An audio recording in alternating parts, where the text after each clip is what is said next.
Hi, this is Majo John Madden Juanito. The lighting isn't perfect for this video, but it's fine, it's adequate, and it's the right location and the right time.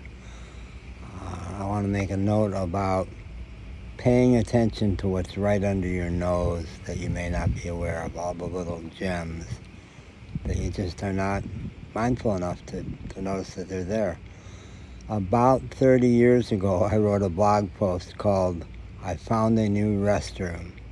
I was working at Cincinnati Gas and Electric in Cincinnati, and one day I was in the organization development group there. One day I walked out of our office to go to the restroom, which was down to the right, and for some reason I went left. I just went left and found a much better men's room, bigger, and I don't know, it just was better.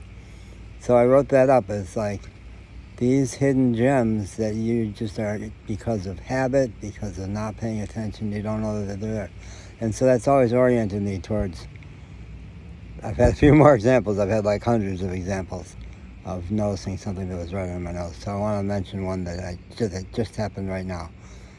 I'm in Brownsville, Texas, Rio Grande Valley, and I've committed to living here the rest of my life as far as I know, because it's perfect for me. It's where I'm sitting is like 3 blocks away from the Mexican border. I love Mexico. I thought for a long time I had to live there to be happy, but I've realized Brownsville and the Rio Grande Valley are even better for me. I've got 90% Latino people. Most of what I hear on the street is Spanish. I love those people. And almost all of them speak English. Most people speak really good English here. And I get to use my Medicare card, and I can launch my professional work here because there are so many good English-speaking professionals.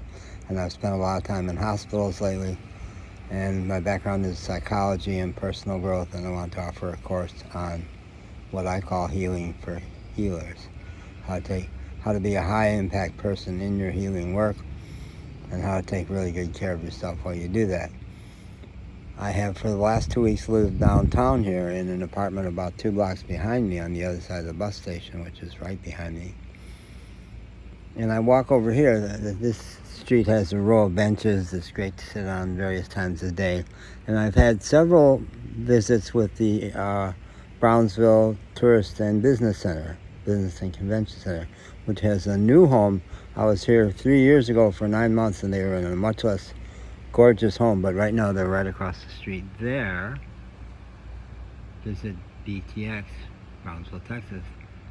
And I did a video in there interviewing one of their people back in February when I was traveling through here on my way down to Mexico. So I've been very focused on that and planning to use that. That's going to be great for me building my business, I'm sure. My big gripe with living downtown, and the reason right now I'm in the process of probably moving out to the west end by the gorgeous library out there, is that I have not found a good Wi-Fi downtown. A lot of places just don't have them. They're trying to keep the riffraff out, or they're very weak. Even the nice, decent Wi-Fi in the big terminal over there, not powerful enough to upload my videos, and I have a very active YouTube channel. So I got up early this morning, came outside to have a smoke, and then said, well, let's walk over here. I like it over here, and I don't feel like going back in yet. The air is cool, and I'm feeling happy. So I sat down. Usually I sit down across from the business center there, the visitor center. But for some reason I was moved to sit where I am now, and right across from me here, I've walked by this place dozens of times, eBridge. And I noticed there were some kind of offices in there, and it goes all the way down the block. And I was curious about it, but I never got super curious. I mostly was just passing it by. So because I had time on my hands here, I said, well, let's look it up. So I went to Google Maps and found it, and then went to their website. Well, it's a co-working center, which when I was in Asheville recently for medical problems, I was exploring several co-working sites there, quite the rage in Asheville, with lots of people who are telecommuting and doing their own work, being entrepreneurs, but need the support and stimulation of having colleagues and offices and places to meet with people. Well, I went online and they've got everything here. I bet it's got super strong Wi-Fi, and I just booked a tour for Tuesday. It didn't list what the prices were. Maybe I can dig back in and might show it that in. But it's just what the doctor ordered for me. And because I was slowed down enough, mindful enough, not acting by habit, that I got curious about something I had only been slightly curious about, and it's perfect. Thank you, life, for slowing me down. Thank you, all you teachers who helped to slow me down and pay better attention. Big truck going down the street there. And thank you for your time and attention, folks. Have a great day. Bye-bye.